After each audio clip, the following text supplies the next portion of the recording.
Bonjour à tous, bienvenue dans cette nouvelle vidéo sur la page de l'atelier.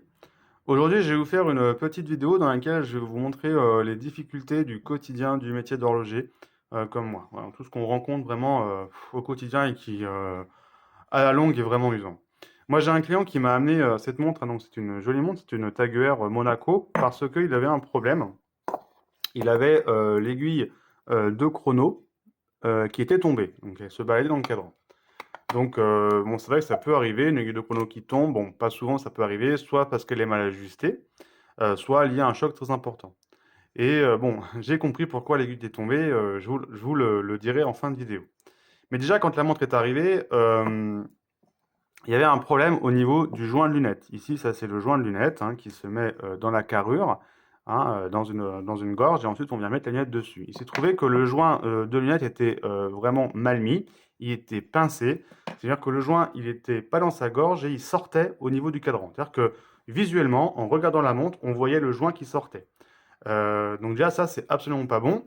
Donc ça veut dire qu'une personne est intervenue sur cette montre et elle a mal remonté le joint. Et vraiment aucune conscience professionnelle parce que ça se voit vraiment sans la loupe, hein, ça se voyait d'office.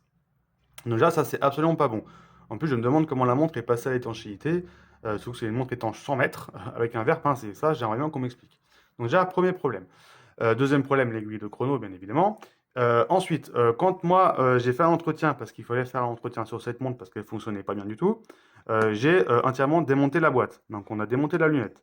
Il se trouve que la lunette sur ce modèle-là est fixée par 8 vis. On voit qu'ici sur la lunette il y a 8 trous taraudés et dans la carrure à l'intérieur il y a 8 trous dans lesquels on vient mettre des vis. Et bien il se trouvait que sur les 8 vis il en manquait une. Ça veut dire que la lunette ne tenait plus qu'avec 7 vis. Donc déjà l'horloger qui était passé avant, pas bon, hein.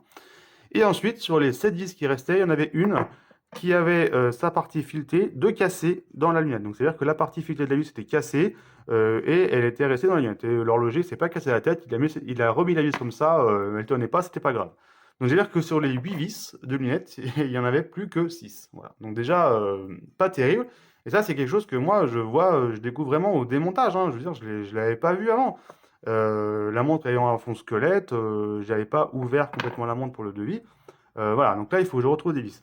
Ensuite, pour un entretien complet, il faut démonter les poussoirs, ce que j'ai fait pour remplacer les joints toriques. Et il se trouve que sur ces montres-là, il y a toujours, je vous montre, un ressort suivi d'une rondelle d'appui. Alors, je ne sais pas si ce sera vraiment visible à la caméra, mais une petite rondelle d'appui. Et ensuite, deux joints toriques. Donc le premier poussoir parfait, il y avait tout cet ensemble.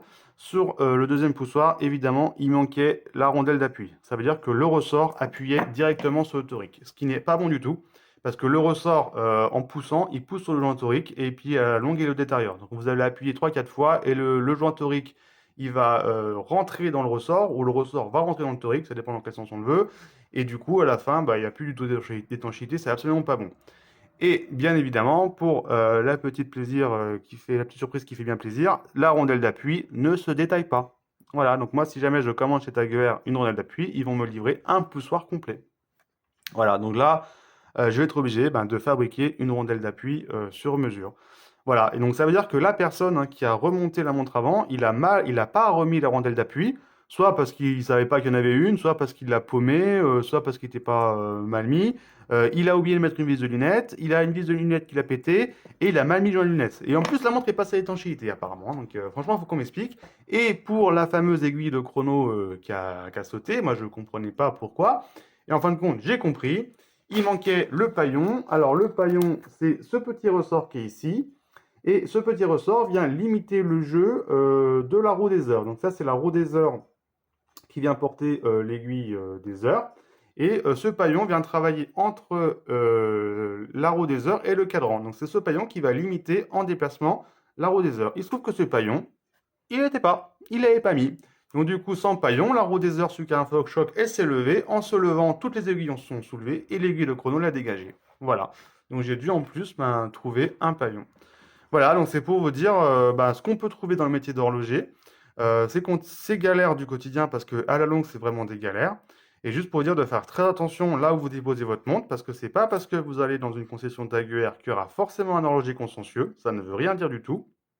C'est pas parce qu'un horloger il est agréé Tag Heuer qu'il sera forcément consciencieux, absolument pas.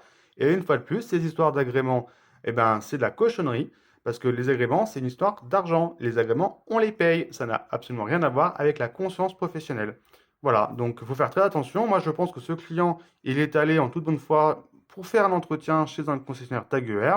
J'en suis même quasiment sûr. Et que bah, là, ils ont fait du très très très mauvais travail. Je vous le montre une fois de plus. Et moi, ça arrive à l'atelier et j'ai obligé de tout reprendre. Et c'est à chaque fois des surprises et ce qui fait que le métier est vraiment, vraiment compliqué au quotidien. Voilà, j'espère que cette petite vidéo vous aura plu.